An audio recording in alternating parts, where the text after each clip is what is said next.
Main Mendoza update. Sa post ni Maso Campo kung saan tinanong pa ni May si Ma'am Alan kung saan siya nagpalit ng pera yung tinuro ni Ma'am Alan. Money exchange. Natawa na sila dito. Ito yung video. Diyan sa money exchange. Kaya nag-groupie ang mga Dover Cup during Sydney, Australia. Yun o. Ang saya nila o. Ang mga Dover.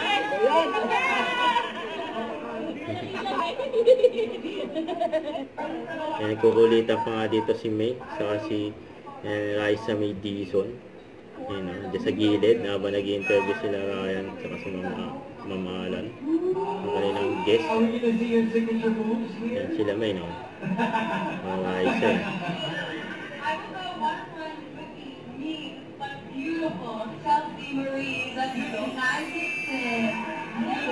Parang hindi ako paniwala. I can't believe that you guys will wrestle each other. We want to see a face-off.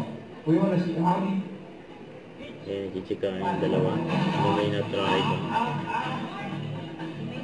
Kung wala ka wala ko ng win.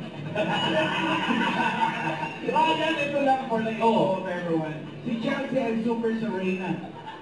Nag-give ko na ka? And that's the Queen from Tessie! Ayan, may maswerte pa nga nakapagpa-picture kay May. Ayan o. Ganyan kabait si May sa mga fans eh. Saka ito post ng Vivo. Ayan, ganda pa nga ni May. Sabi, one frame endless charisma with Vivo V60. Yun. Don't forget to subscribe, click the notification bell for more updates. This is Richard Reaction Vlog. Stay tuned for more videos. See ya.